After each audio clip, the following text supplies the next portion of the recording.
നമസ്കാരം, എല്ലാവർക്കും aim study സെന്ററിന്റെ പുതിയൊരു വീഡിയോയിലേക്ക് സ്വാഗതം. കേട്ടറ്റുമായി ബന്ധപ്പെട്ട് ഒരുപാട് സംശയങ്ങളാണ് നിരവധി ആളുകൾ ദിവസവും നമ്മളെ വിളിച്ച് ചോദിക്കുന്നത്. അപ്പോൾ കേട്ടിട്ട് അപേക്ഷിക്കുന്നതിന് മുമ്പ് നിങ്ങൾ അറിയേണ്ട, എന്നാൽ അതേപോലെ തന്നെ പരീക്ഷ എഴുതുന്ന സമയത്ത് നമ്മൾ അറിയേണ്ട ഒരുപാട് കാര്യങ്ങളുണ്ട്. അപ്പൊ ആ കാര്യങ്ങളെല്ലാമാണ് ഇന്ന് നമ്മൾ ഡിസ്കസ് ചെയ്യാനായിട്ട് പോകുന്നത്. കേട്ടറ്റുമായി ബന്ധപ്പെട്ടുള്ള കംപ്ലീറ്റ് ആയിട്ടുള്ള ഡീറ്റെയിൽസ് നമുക്ക് ഈ ഒരു വീഡിയോയിലൂടെ തന്നെ പരിചയപ്പെടാം. അപ്പൊ കേട്ടിട്ട് പരീക്ഷയ്ക്കായി തയ്യാറെടുക്കുന്ന നിങ്ങളുടെ സുഹൃത്തുക്കളോ സഹപ്രവർത്തകരോ ഉണ്ടെങ്കിൽ തീർച്ചയായും ഈ വീഡിയോ അവരിലേക്ക് ഷെയർ ചെയ്ത് കൊടുക്കുക. അവർക്കും ഇത് വളരെയധികം യൂസ്ഫുൾ ആയിരിക്കും. കേട്ടിട്ട് അപേക്ഷ ഇതുവരെ അയച്ചിട്ടില്ല എന്നുണ്ടെങ്കിൽ എത്രയും പെട്ടെന്ന് തന്നെ അപേക്ഷ അയക്കുക. എങ്ങനെയാണ് അപേക്ഷിക്കേണ്ടത് എന്നുള്ള ഡീറ്റെയിൽഡ് ആയിട്ടുള്ള വീഡിയോ നമ്മുടെ എയിം സ്റ്റഡി സെന്റർ ചാനലിൽ നമ്മൾ പ്രൊവൈഡ് ചെയ്തിട്ടുണ്ട്. അപ്പോൾ തീർച്ചയായും അതൊന്ന് കണ്ട് മനസ്സിലാക്കിയ ശേഷം അപേക്ഷ അയക്കുക. ഒരു തവണ തെറ്റ് വരുത്തിച്ചു കഴിഞ്ഞാൽ പിന്നെ നമുക്ക് മെയിൻ ആയിട്ടുള്ള കാര്യങ്ങൾ, അതായത് നമ്മുടെ വളരെ പ്രധാനപ്പെട്ട കാര്യങ്ങളൊന്നും എഡിറ്റ് ചെയ്യാനുള്ള ഒരു ഓപ്ഷൻ നമുക്ക് വരില്ല. സോ കാറ്റഗറി കാര്യങ്ങളൊന്നും തന്നെ തെറ്റ് വരുത്താതെ ഉടൻ തന്നെ അപേക്ഷ അയക്കുക. അതേപോലെ തന്നെ കേട്ടറ്റിന് അപേക്ഷ അയക്കുമ്പോൾ 2 കാറ്റഗറി എഴുതാൻ ആഗ്രഹിക്കുന്നുണ്ടെങ്കിൽ ഒരൊറ്റ അപേക്ഷ തന്നെയാണ് രണ്ടും വരുന്നത്. അപ്പൊ അത് ക്ലിക്ക് ചെയ്യുന്ന സമയത്ത് വളരെ ശ്രദ്ധാപൂർവ്വം ചെയ്യാനായിട്ട് കൂടെ ശ്രദ്ധിക്കാം. ഓക്കെ അല്ലെ? അപ്പൊ കേട്ടറ്റുമായി ബന്ധപ്പെട്ടിട്ടുള്ള എല്ലാ അപ്ഡേഷൻസും ഉടൻ തന്നെ ലഭിക്കുന്നതിനായി നമ്മുടെ എയിം സ്റ്റഡി സെന്ററിന്റെ ഒഫീഷ്യൽ വാട്സ്ആപ്പ് ചാനലിലെ ലിങ്ക് താഴെ പ്രൊവൈഡ് ചെയ്തിട്ടുണ്ട്. അതിലൊന്ന് ജോയിൻ ചെയ്യാം. അതേപോലെ കേട്ടറ്റ് പഠനം ഒന്നുകൂടെ ഒന്ന് ബൂസ്റ്റ് അപ്പ് ചെയ്യുന്നതിനായിട്ട് നമ്മുടെ എയിം സ്റ്റഡി സെന്ററിന്റെ ഫ്രീ ക്ലാസ്സുകളുടെ ലിങ്കുകൾ നിങ്ങൾക്ക് ലഭിക്കാൻ എയിം സ്റ്റഡി സെന്ററിന്റെ ഒരു വാട്സ്ആപ്പ് ഗ്രൂപ്പിന്റെ ലിങ്ക് താഴെ പ്രൊവൈഡ് ചെയ്യുന്നുണ്ട്. കമന്റ് ബോക്സിൽ പിൻ ചെയ്തിരിക്കുന്ന നിങ്ങളുടെ കാറ്റഗറിയുടെ ഗ്രൂപ്പ് ഏതാണോ അതിലേക്ക് ജോയിൻ ചെയ്ത് കഴിഞ്ഞാൽ നിങ്ങൾക്ക് ഇതുമായി ബന്ധപ്പെട്ടിട്ടുള്ള എല്ലാ ക്ലാസ്സുകളും ലഭിക്കും. ഓക്കെ, അപ്പൊ നിങ്ങളുടെ കേഡറ്റുമായി ബന്ധപ്പെട്ട സംശയങ്ങൾ എല്ലാം തന്നെ നമ്മൾ ഈ ഒരു വീഡിയോന് താഴെ തന്നെ കമന്റ് ചെയ്യുക. നമ്മൾ അതിനുള്ള മറുപടികൾ തരുന്നതായിരിക്കും. അതല്ല, കൂടുതൽ വിവരങ്ങൾക്കും നമ്മുടെ പ്രീമിയം ബാച്ചിലേക്കും ജോയിൻ ചെയ്യുന്നതിനായിട്ട് നമ്മുടെ ഒഫീഷ്യൽ നമ്പറായ 9446537087 നമ്പറിൽ കോൺടാക്ട് ചെയ്യുക. ഓക്കെ അല്ലെ? അപ്പൊ നമ്മുടെ പ്രീമിയം കോഴ്സിനെ കുറിച്ച് ഞാൻ ആദ്യം തന്നെ പറയട്ടെ. ഇതൊരു സ്പെഷ്യൽ ബാച്ച് തന്നെയാണ്. കഴിഞ്ഞ 10 കേഡറ്റിലായി 7000ഓളം പേരാണ് എയിംസിൽ നിന്നും കേഡറ്റ് ക്വാളിഫൈ ചെയ്തിട്ടുള്ളത്. അതേപോലെ തന്നെ ഇൻ സർവീസിന് വേണ്ടി നടത്തിയ സ്പെഷ്യൽ പരീക്ഷയിലും കഴിഞ്ഞ തവണ റിസൾട്ട് വന്നതിൽ നമ്മളുടെ എയിംസിൽ നിന്നും പഠിച്ച എല്ലാ അധ്യാപകരും ക്വാളിഫൈഡ് ആയിട്ടുണ്ട്. അതായത് 100% വിജയം ചെറിയൊരു കാര്യമല്ല. അപ്പൊ നിങ്ങൾക്കറിയാം, ഈ ഉള്ള സമയം വർക്കിംഗ് ആണ്. ആ ഉള്ള സമയങ്ങളിൽ എത്രത്തോളം വർക്ക് ചെയ്താൽ മാത്രമാണ് ഈ ഒരു റിസൾട്ടിലേക്ക് എത്തുക എന്നുള്ളത്. അപ്പൊ ഞങ്ങളുടെ സ്ട്രാറ്റജിയും നമ്മളോടൊപ്പം തന്നെ സഹകരിച്ച് നിൽക്കാൻ നിന്ന ടീച്ചേഴ്സും തന്നെയാണ് ഈ ഒരു വിജയത്തിന് കാരണമായിട്ടുള്ളത്. അപ്പൊ അതേപോലെ തന്നെ നമ്മളുടെ സ്ട്രാറ്റജിയോടൊപ്പം ഒന്ന് സ്മാർട്ടായി വർക്ക് ചെയ്യാൻ നിങ്ങൾ റെഡിയാണ് എന്നുണ്ടെങ്കിൽ 100% ഞാൻ പറയാം, ഈ പറയുന്ന കേഡറ്റ് നിങ്ങൾ ക്വാളിഫൈ ചെയ്തിരിക്കും. അതിന് വേണ്ടിയിട്ടുള്ള ഒരു സ്പെഷ്യൽ 60 ഡേയ്സ് ക്രാഷ് ബാച്ച് ആണ് നിങ്ങൾക്കായി എയിം സ്റ്റഡി സെന്ററിൽ ഒരുക്കിയിരിക്കുന്നത്. അപ്പൊ കോഴ്സിനെ കുറിച്ച് കൂടുതൽ അറിയാൻ 9446537087 നമ്പറിൽ കോൺടാക്ട് ചെയ്യാം. ഓക്കെ അല്ലെ? അപ്പൊ നമ്മുടെ ഡീറ്റെയിൽസ് ഒന്ന് ജസ്റ്റ് നമുക്ക് നോക്കിയാലോ. ഇതിന്റെ നമ്മൾ ഡീറ്റെയിൽഡ് ആയിട്ടുള്ള ഒരു വീഡിയോയും നമ്മൾ മുമ്പ് ചെയ്തിട്ടുണ്ട് കേട്ടോ. അപ്പൊ നമ്മളത് ചോദിക്കുന്നവർക്ക് അതിൻ്റെതായിട്ടുള്ള ലിങ്കുകളും നമ്മൾ ഷെയർ ചെയ്ത് തരാം. അപ്പൊ നമ്മുടെ കേരള ടീച്ചർ എലിജിബിലിറ്റി ടെസ്റ്റ് അഥവാ കേടെറ്റ്, കേരളത്തിൽ പ്രൈമറി തലം മുതൽ ഹൈസ്കൂൾ തലം വരെ അധ്യാപകരാവാനുള്ള കേരള എലിജിബിലിറ്റി ടെസ്റ്റ് 2025 ഡിസംബർ സെഷനിലാണ് നമുക്കിനി അപേക്ഷിക്കാനായിട്ട് ഇപ്പോൾ സാധിക്കുന്നത്.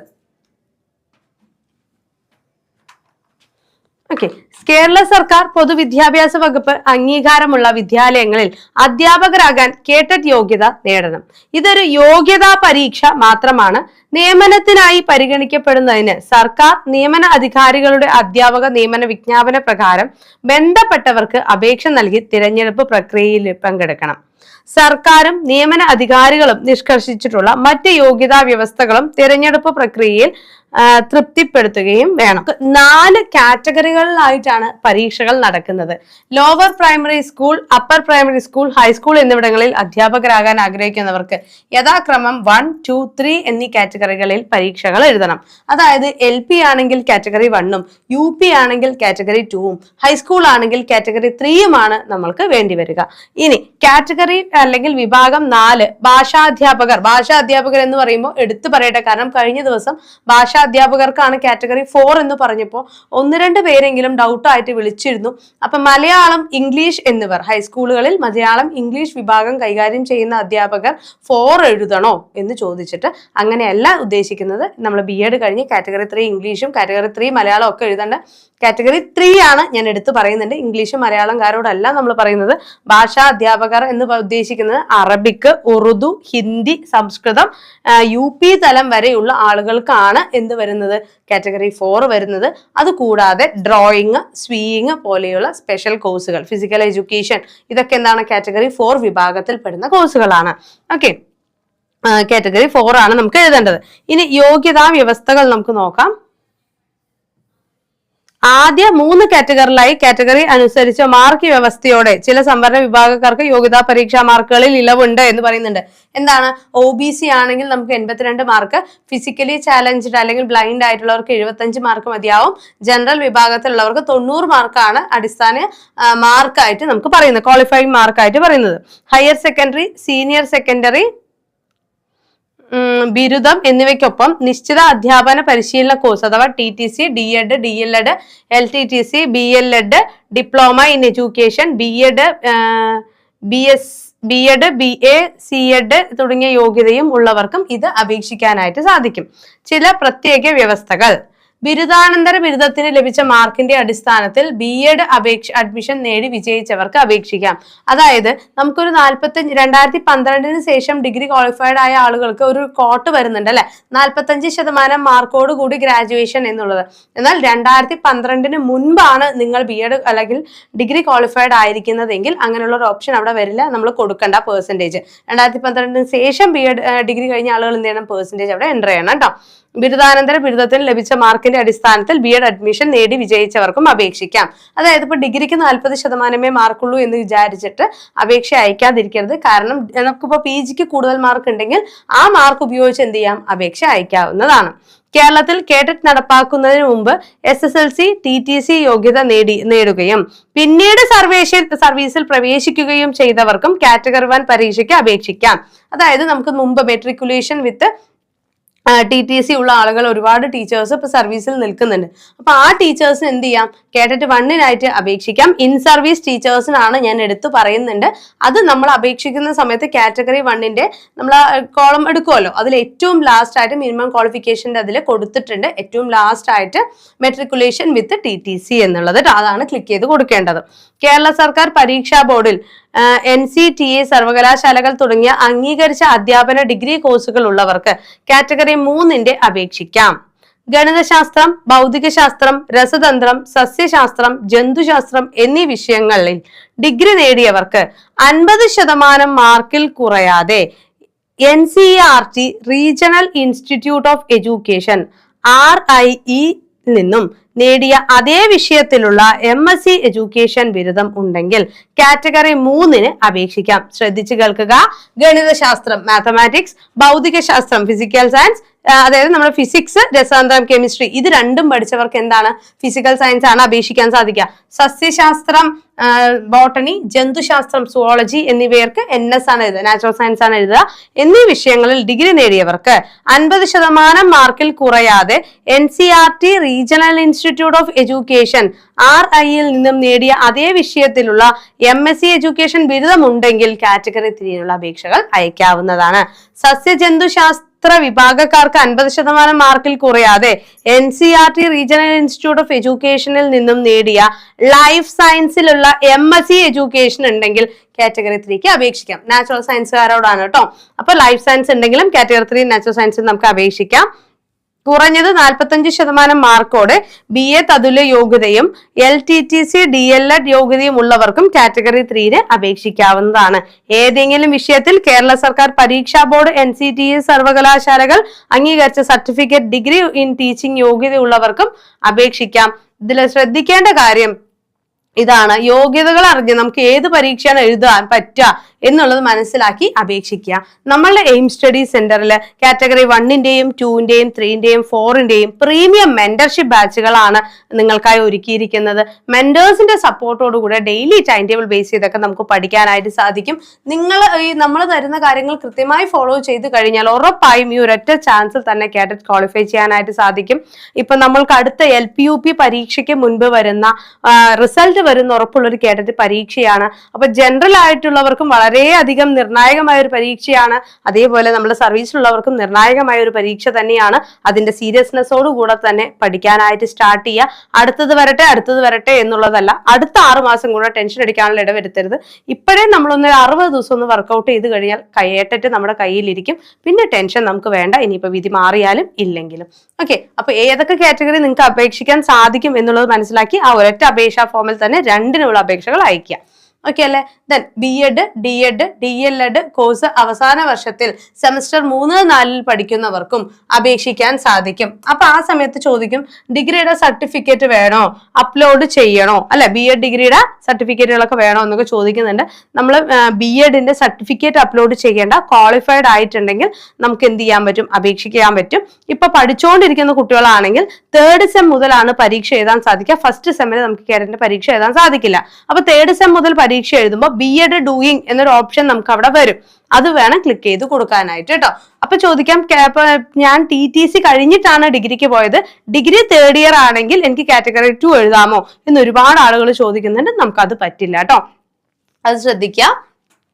നമ്മൾ ഡിഗ്രി കംപ്ലീറ്റഡ് ആയിരിക്കണം. ഓക്കെ. പിന്നെ എന്ത് ചെയ്യണം, ഈ പറയുന്ന ഇപ്പൊ പഠിച്ചുകൊണ്ടിരിക്കുന്ന കുട്ടികളാണെങ്കിൽ BEd ഡൂയിങ് എന്ന ഓപ്ഷൻ കൊടുത്തിട്ടാണ് അപേക്ഷിക്കുന്നത് അല്ലെ. അപ്പൊ സർട്ടിഫിക്കറ്റ് കിട്ടിയതിന് ശേഷം മാത്രമേ സർട്ടിഫിക്കറ്റ് വെരിഫിക്കേഷൻ പൂർത്തിയാക്കാൻ പറ്റൂ എന്നേ ഉള്ളൂ കേട്ടോ. ദെൻ കേട്ടറ്റ് യോഗ്യത ഒഴിവാക്കപ്പെട്ടവർ. ചില യോഗ്യതാ ബിരുദം നേടിയവരെ കേട്ടറ്റ് യോഗ്യതയിൽ നിന്നും ഒഴിവാക്കിയിട്ടുണ്ട്. അതായത് നമ്മുടെ CTETന്റെ കാര്യമാണ് പറയുന്നത്. CTET 2ഉം 1നും ഉള്ള ഒരു സ്പെഷ്യൽ നമുക്ക് എലിജിബിലിറ്റി അവിടെ എന്ത് ചെയ്തിട്ടുണ്ട്, നമുക്ക് ഒഴിവാക്കി കിട്ടിയിട്ടുണ്ട്. അതായത് CTET 1 ഉണ്ടെങ്കിൽ CTET 1 ഉള്ളവർക്ക്, അതായത് പ്രൈമറി സ്റ്റേജ് ക്വാളിഫൈഡ് ആയിട്ടുള്ളവർക്ക് കേട്ടറ്റ് 1ൽ നിന്നും CTET 2 എലിമെന്ററി സ്റ്റേജ് ക്വാളിഫൈഡ് ആയിട്ടുള്ളവർക്ക് എന്ത് ചെയ്യാം, നമ്മുടെ CTETന്റെ 2ൽ നിന്നും അല്ലെങ്കിൽ കേട്ടറ്റ് കാറ്റഗറി 2ൽ നിന്നും ഒഴിവാക്കിയിട്ടുള്ള നിബന്ധനകൾ പ്രാബല്യത്തിലുണ്ട്. ഓക്കെ. അതേപോലെ തന്നെ CTETന്റെ സ്പെഷ്യൽ ആയിട്ടുള്ള മെറ്റീരിയൽസും നമ്മുടെ എയിം സ്റ്റഡി സെന്ററിലൂടെ പ്രൊവൈഡ് ചെയ്യുന്നുണ്ട്. സ്റ്റഡി മെറ്റീരിയൽസ് ആണ്. CTET പേപ്പർ 1ന്റെയും 2ന്റെയും സ്റ്റഡി മെറ്റീരിയൽസ് നിങ്ങൾക്ക് ഇവിടെ അവൈലബിൾ ആയിരിക്കും. കോഴ്സിനെ കുറിച്ച് കൂടുതൽ അറിയാൻ 9446537087 നമ്പറിൽ കോൺടാക്ട് ചെയ്യണം. ഓക്കെ അല്ലെ. ദെൻ പരീക്ഷ എപ്പോഴാണ് എന്ന് ചോദിച്ചു കഴിഞ്ഞാൽ നമ്മുടെ കേട്ടറ്റിന്റെ പരീക്ഷ വരുന്നത് ഫെബ്രുവരി 21നും 23നുമാണ്. എല്ലാ വിഭാഗത്തിലെയും പരീക്ഷകൾക്ക് ചോയ്സ് രീതിയിലുള്ള ചോദ്യങ്ങളായിരിക്കും. അതായത് നമ്മുടെ മൾട്ടിപ്പിൾ ചോയ്സ് രീതിയിലുള്ള ചോദ്യങ്ങളായിരിക്കും ഉണ്ടാവുക. OMR രീതിയിലാണ് എക്സാം വരുന്നത്. പരീക്ഷയുടെ ദൈർഘ്യം 2.5 മണിക്കൂറാണ്. ഓരോ ദിവസവും 2 സെഷൻ ആയിട്ട് നടക്കും. 21-ാം തീയതി രാവിലെ 10 to 12:30 കാറ്റഗറി 1നും, അതേപോലെ തന്നെ ഉച്ചയ്ക്ക് നമുക്ക് 2 to 4:30 വരെ കാറ്റഗറി 2നും പരീക്ഷ നടക്കുന്നുണ്ട്. കാറ്റഗറി 3ക്ക് ആണെങ്കിൽ 23-ാം തീയതി രാവിലെ ഒരു സെഷൻ, കാറ്റഗറി 4ന് 23-ാം തീയതി ഉച്ചയ്ക്ക് ശേഷമാണ് അടുത്ത സെഷൻ വരുന്നത് കേട്ടോ. അപ്പൊ 150 മാർക്കിന്റെ പരീക്ഷയാണ്. നെഗറ്റീവ് മാർക്കിംഗ് വരുന്നില്ല. കാറ്റഗറി 1, 2, 4 ഭാഷ ഒഴികെ ചോദ്യക്കടലാസുകൾ മലയാളം, ഇംഗ്ലീഷ്, കന്നഡ, തമിഴ് ഭാഷകളിൽ ഉണ്ടായിരിക്കുന്നതാണ്. അതുകൊണ്ട് തന്നെ അപേക്ഷാ സമയത്ത് നിങ്ങൾക്ക് ഏത് ഭാഷയിലായിരിക്കണം പരീക്ഷ എന്നുള്ളൊരു ചോയ്സ് വരുന്നുണ്ട്. Medium of instruction. കാറ്റഗറി 3-കാരെ ഞാൻ പറഞ്ഞിട്ടില്ല. കാറ്റഗറി 3ന്റെ പരീക്ഷ ഇംഗ്ലീഷിൽ മാത്രമേ ഉള്ളൂ കേട്ടോ. കാറ്റഗറി 1, 2, 4 അതിൽ മീഡിയം ഓഫ് ഇൻസ്ട്രക്ഷൻ ചോദിക്കുന്നുണ്ട്. ഇംഗ്ലീഷ്, മലയാളം എന്നുള്ളതാണ് ചൂസ് ചെയ്ത് നൽകേണ്ടത്. ചോദ്യങ്ങൾക്ക് ഇംഗ്ലീഷിൽ മാത്രമായിരിക്കും നൽകുക. കാറ്റഗറി 3 ഇംഗ്ലീഷിൽ മാത്രമാണ്. 1, 2, 4 നമുക്ക് ലാംഗ്വേജ് ഓഫ് ഇൻസ്ട്രക്ഷൻ ചൂസ് ചെയ്യാവുന്നതാണ്. ഇനി യോഗ്യത നേടാൻ പരീക്ഷയിൽ 60% മാർക്ക്, അതായത് ജനറൽ വിഭാഗത്തിലുള്ളവർക്ക് 90, OBC പട്ടികജാതി പട്ടികവർഗം OEC വിഭാഗത്തിലുള്ളവർക്ക് 55% മാർക്ക്, അതായത് 82 മാർക്ക് മതിയാവും. ഭിന്നശേഷി വിഭാഗത്തിലുള്ളവർക്ക് 50% മാർക്ക്, അതായത് 75 മാർക്ക് മതിയാവും ക്വാളിഫൈഡ് ആവാനായിട്ട്. കേട്ടറ്റിന്റെ സൈറ്റ് ആയിട്ടുള്ള catet.kerala.gov.in വഴിയാണ് നമ്മൾ അപേക്ഷകൾ സമർപ്പിക്കേണ്ടത്. അഭിമുഖീകരിക്കാൻ യോഗ്യതയുള്ളവർ എത്ര കാറ്റഗറി അഭിമുഖീകരിക്കാൻ ഉദ്ദേശിച്ചാലും ഒരു അപേക്ഷയെ നൽകാനാവൂ. അതായത് ആ ഒന്നിൽ തന്നെ ക്ലിക്ക് ചെയ്യണം. അത് കൃത്യമായി നമ്മൾ എങ്ങനെയാണ് കേട്ടറ്റ് അപേക്ഷിക്കുക എന്നുള്ള വീഡിയോയിൽ വ്യക്തമായി തന്നെ പറഞ്ഞു തന്നിട്ടുണ്ട്. ശ്രദ്ധിച്ച് മുഴുവനായും കാണുക. ഓക്കെ. ഒരു അപേക്ഷയെ നൽകാനാവും. ഓരോ കാറ്റഗറിക്കും പ്രത്യേകം അപേക്ഷ നൽകേണ്ടതില്ല. എന്നാൽ ഓരോ കാറ്റഗറിക്കും പ്രത്യേകം അപേക്ഷാ ഫീസ് അടയ്ക്കണം. ഓരോ വിഭാഗത്തിനും അപേക്ഷിക്കാൻ 500 രൂപയാണ് ഫീസ് വരുന്നത്. പട്ടികജാതി ഭിന്നശേഷി വിഭാഗക്കാർക്ക് 250 രൂപയും ഫീസ് ഓൺലൈനായിട്ട് പേയ്മെന്റ് ചെയ്യാവുന്നതാണ്. അപ്പൊ ഇത്രയും കാര്യങ്ങളാണ് നമ്മുടെ കേട്ടറ്റുമായി ബന്ധപ്പെട്ട് നമ്മൾ ശ്രദ്ധിക്കേണ്ട കാര്യങ്ങൾ എന്ന് പറയുന്നത്. അപ്പൊ 2 കാറ്റഗറിക്ക് അപേക്ഷിക്കാൻ സാധിക്കുന്ന ജനറൽ ആയിട്ട്, അതായത് നമ്മളിപ്പോ അടുത്ത LPUPക്ക് ആയിട്ടോ HSAക്ക് ആയിട്ടോ തയ്യാറെടുക്കുന്ന ഉദ്യോഗാർത്ഥികളാണെങ്കിൽ 2 കാറ്റഗറിന് അപേക്ഷിക്കാൻ സാധിക്കുന്ന ആളുകളാണെങ്കിൽ തീർച്ചയായും 2 കാറ്റഗറിയിൽ അപേക്ഷ അയക്കുക. അതിനായിട്ടുള്ള പ്രിപ്പറേഷൻസും സ്റ്റാർട്ട് ചെയ്തോളാം. കാരണം നമുക്ക് LPUPക്ക് മുൻപ് വരുന്ന ഏറ്റവും പ്രധാനപ്പെട്ട ഒരു കാറ്റഗറി പരീക്ഷയാണ്. റിസൾട്ട് വരുന്ന 100% ഉറപ്പുള്ള ഒരു കാറ്റഗറി പരീക്ഷയാണ്. സോ പ്രിപ്പറേഷൻസ് ഊർജിതമാക്കിയാലേ കേട്ടറ്റ് നമുക്ക് നേടിയെടുത്ത LPUPക്കുള്ള പ്രിപ്പറേഷൻസ് സ്റ്റാർട്ട് ചെയ്യാൻ പറ്റൂ. LPUPക്ക് ഇനി 2 നിർബന്ധമാക്കാനുള്ള സാഹചര്യം കൂടെ നിലനിൽക്കുന്നതുകൊണ്ട് തന്നെ കാറ്റഗറി 2 എന്ത് ചെയ്യണം, UPSC എഴുതണം എന്നുണ്ടെങ്കിൽ നമുക്കൊരു വേണ്ടി വരും എന്നൊരു സാധ്യതയുണ്ട്. അതുകൊണ്ട് തന്നെ കാറ്റഗറി 2 ഇല്ലാത്തവരാണെങ്കിൽ കാറ്റഗറി 2 കൂടെ എഴുതിയെടുക്കാനായിട്ട് ശ്രദ്ധിക്കുക. ഓക്കെ അല്ലേ? അപ്പോൾ നമ്മുടെ പ്രീമിയം മെന്റർഷിപ്പ് ബാച്ചുകൾ കാറ്റഗറി 1, 2, 3, 4 എന്നിവിടെ പ്രീമിയം മെന്റർഷിപ്പ് ബാച്ചുകൾ എയിം സ്റ്റഡി സെന്റർ സ്റ്റാർട്ട് ചെയ്തിട്ടുണ്ട്. സ്പെഷ്യൽ ഓഫറോട് കൂടെ തന്നെ നിങ്ങൾക്ക് ഇന്ന് ജോയിൻ ചെയ്യാനായിട്ട് സാധിക്കും. കോഴ്സിനെ കുറിച്ച് കൂടുതൽ അറിയാൻ നമ്മുടെ ഒഫീഷ്യൽ നമ്പറായ 9446537080 നമ്പറിൽ കോൺടാക്ട് ചെയ്യുക. നമ്മൾ കഴിഞ്ഞ 10 കേഡറ്റിലായിട്ട് 7000ഓളം പേര് വിജയിച്ചു നമ്മുടെ എയിം സ്റ്റഡി സെന്ററിൽ നിന്ന്. വെറും വാക്കുകളല്ല, നിങ്ങൾക്ക് നോക്കിയാൽ കാണാം. ഇവരുടെയൊക്കെ മാർക്ക് നോക്കുക നിങ്ങൾ. 101, 104 അല്ലെ, 98 അങ്ങനെ ഓരോ ആളുകളുടെയും മാർക്ക് നോക്കുക. അവരുടെ മാർക്ക് ലിസ്റ്റ് സഹിതമാണ് നമ്മൾ നിങ്ങൾക്കായിട്ട് മുമ്പിലേക്ക് കൊണ്ടുവന്നിരിക്കുന്നത്. അവർ ഏത് കാറ്റഗറി 2 ആണ്, രജിസ്റ്റർ നമ്പർ അല്ലെ, അവരുടെ മാർക്ക് ലിസ്റ്റ് സഹിതമാണ് നമ്മൾ നിങ്ങളുടെ മുന്നിലേക്ക് എത്തിക്കുന്നത്. അപ്പൊ ഓരോരുത്തരും ഇത്തരത്തിലുള്ള വിജയങ്ങൾ നേടുമ്പോൾ ഞങ്ങളുടെ സ്ട്രാറ്റജിയും നമ്മുടെ കുട്ടികളുടെ ഹാർഡ് വർക്കും തന്നെയാണ്. അപ്പൊ ഈ ഒരു സ്ട്രാറ്റജിയോടൊപ്പം സ്മാർട്ടായി വർക്ക് ചെയ്ത് ഈ ഒരു കാറ്റഗറി നേടിയെടുക്കാൻ നിങ്ങൾ തയ്യാറാണ് എന്നുണ്ടെങ്കിൽ എയിം സ്റ്റഡി സെന്റർ നിങ്ങളുടെ കൂടെ തന്നെ ഉണ്ടാവും. അധ്യാപക പരിശീലന രംഗത്ത് കേരളത്തിൽ തന്നെ ഏറ്റവും വലിയ റിസൾട്ട് നേടിക്കൊണ്ടിരിക്കുന്ന ഒരു സ്ഥാപനമാണ് എയിം സ്റ്റഡി സെന്റർ എന്ന് പറയുന്നത്. കേരളത്തിൽ തന്നെ ചരിത്ര വിജയമാണ് 10ാം തവണയും എയിം സ്റ്റഡി സെന്റർ നേടിയിരിക്കുന്നത്. അപ്പൊ ആ ഒരു സ്ട്രാറ്റജിയോടൊപ്പം തന്നെ കാറ്റഗറി പഠനം നിങ്ങൾക്ക് ആരംഭിക്കാം. കോഴ്സിനെ കുറിച്ച് കൂടുതൽ അറിയാൻ 9446537080 നമ്പർ കോൺടാക്ട് ചെയ്യാം. നമ്മുടെ പഠനം സൂപ്പർ ആക്കാം. ഓക്കെ അല്ലേ? അപ്പൊ താങ്ക് യു സോ മച്ച്. മറ്റൊരു വീഡിയോ ആയിട്ട് നമുക്ക് വീണ്ടും കാണാം.